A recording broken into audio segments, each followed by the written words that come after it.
अपने पूर्वजों की आत्मा की शांति के लिए पिंडदान की विधि को निभाना आवश्यक है।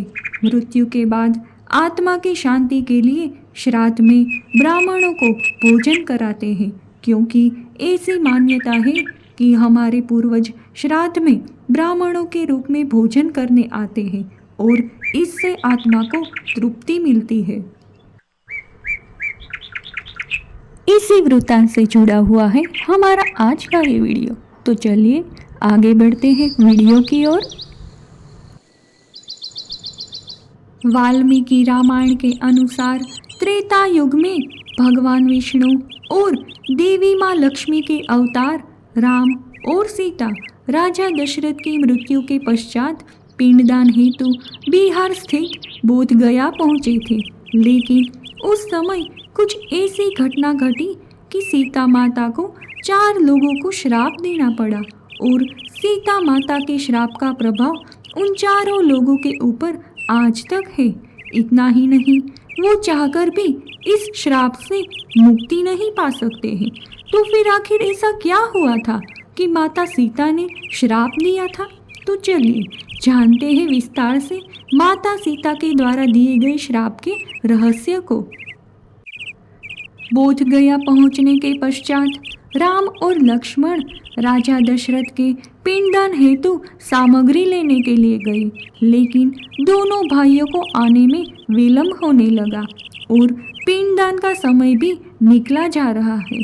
ऐसे में स्वयं राजा दशरथ प्रकट हुए और उन्होंने कहा कि उन्हें भूख लगी है और भोजन की मांग की, लेकिन सीता ने कहा कि उन्हें अपने दोनों पुत्रों के आने की प्रतीक्षा करनी पड़ेगी ताकि वो उन्हें काले तिल और चावल भोजन स्वरूप दे।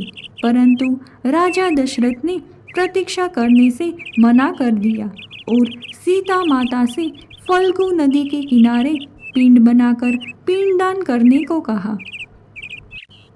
ऐसे में सीता माता ने इस परिस्थिति में राम और लक्ष्मण के आने से पहले ही विधि विधान पूर्वक राजा दशरथ का पिंडदान कर दिया। ऐसे में पिंडदान करते समय माता सीता को साक्ष्य के रूप में 5 लोगों वट का वृक्ष, गाय, तुलसी का पेड़, ब्राह्मण और फल्गु नदी ने देखा था।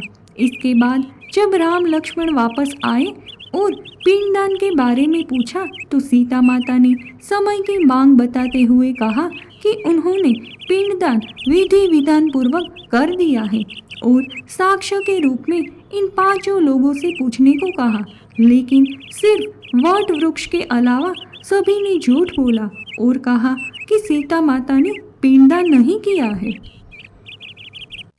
ऐसे में खुद राजा दशरथ की आत्मा ने पिंडदान की सच्चाई बताई और कहा कि सीता ने पूरे विधि विधान पूर्वक उनका पिंडदान कर दिया है और फिर सीता की सत्यता साबित हो सकी। बाद में माता सीता ने उन 4 लोगों को दंड स्वरूप श्राप दिया। फल्गु नदी को श्राप दिया कि वह सिर्फ नाम की नदी रहेगी, उसमें पानी नहीं रहेगा। इसी कारण फल्गु नदी आज भी गया में सूखी है।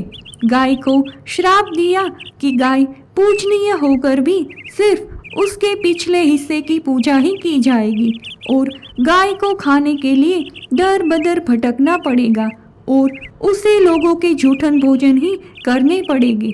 आज भी हिंदू धर्म में गाय के सिर्फ पिछले हिस्से की ही पूजा की जाती है।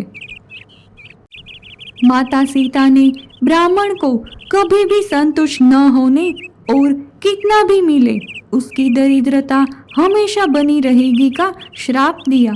इसी कारण ब्राह्मण कभी भी दान दक्षिणा के बाद भी संतुष्ट नहीं होते हैं। माता सीता ने तुलसी को श्राप दिया कि वह कभी भी गया की मिट्टी में नहीं उगेगी। यह आज तक सत्य है कि गया की मिट्टी में तुलसी नहीं फलती। माता सीता ने जहाँ इन 4 को श्राप दिया वहीं सच बोलने पर वट वृक्ष को आशीर्वाद दिया कि उसे लंबी आयु प्राप्त होगी, वह दूसरों को छाया प्रदान करेगा। पतिव्रता स्त्री उनका स्मरण करके अपने पति के दीर्घायु की कामना करेगी। उम्मीद करते हैं श्रोताओं, आप सभी को माता सीता द्वारा दिए गए रहस्यमय श्राप का ये वीडियो ज़रूर पसंद आया होगा। कृपया इसे अपने दोस्तों में शेयर ज़रूर करें। ऐसी ही कोई और माइथोलॉजिकल जानकारी के लिए हमें कमेंट करें। हम कमेंट बॉक्स में आंसर देके या उन पर वीडियो बना के आपको जानकारी अवश्य प्रदान करेंगे। धन्यवाद।